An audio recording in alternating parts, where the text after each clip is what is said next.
Yoda. You seek Yoda. Today I'd like to look at the 18-inch Yoda figure from Jakks Pacific. It is meant to go in the 31-inch line that Jakks Pacific is making. He sells for about $35. I got him at Meijer, which I think is the only place I've seen him so far. The first couple times I saw him, I didn't buy him because basically this is more of a prequel style Yoda than anything, and I'm not as attracted to the prequel stuff.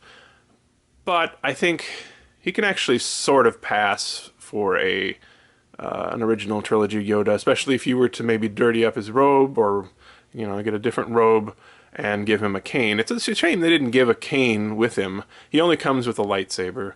I think if they had included a cane, it could have probably passed for both, for most people.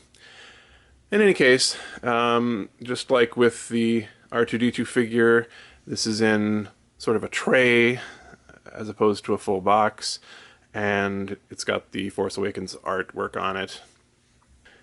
As you can see, it's got the picture of Yoda on the back from the prequels, although he's actually using a cane here, which is not included, so that's a little weird. But it says it features 7 points of articulation, is 18 inches tall, lightsaber included, and wears real fabric. And of course it has the other figures in the line, some of them anyway. Vader, Yoda, R2, and Stormtrooper.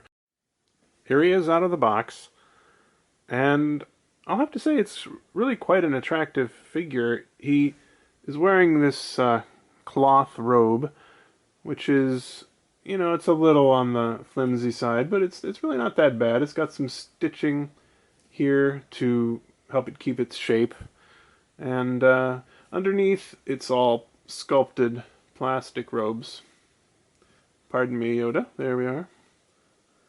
He's got, now it says 7 points of articulation on the box, but he's got turning head,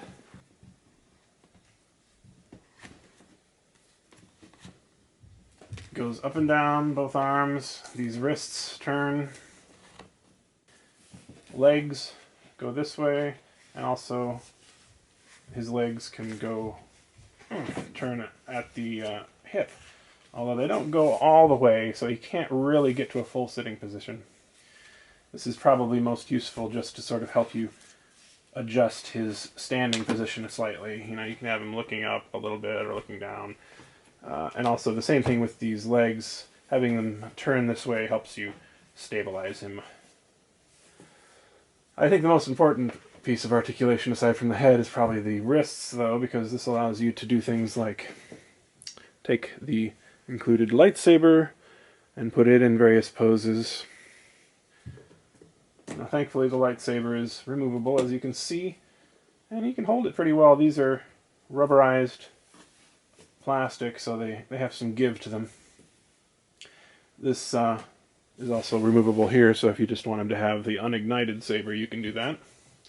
Funny thing about this lightsaber is, when I got it out, I found that there was actually a screw here and what appeared to be a battery case, but it doesn't actually open. And well, we saw the same thing with R2-D2.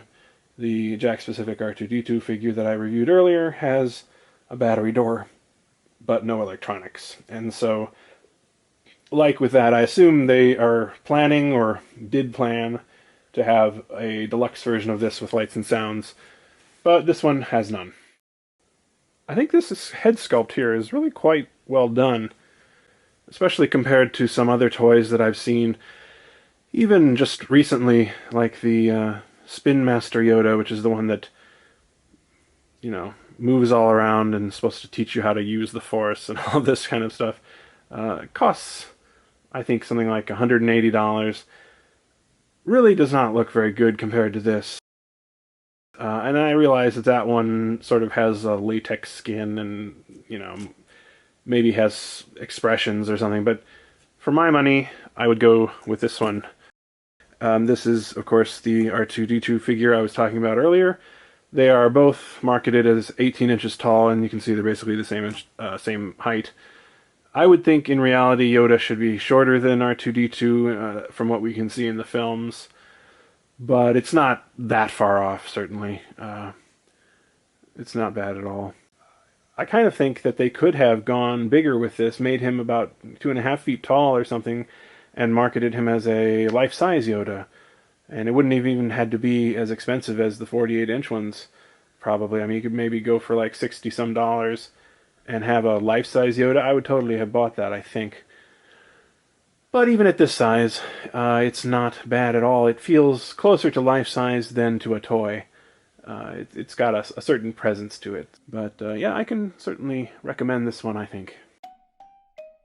Subscribe or subscribe not. There is no try.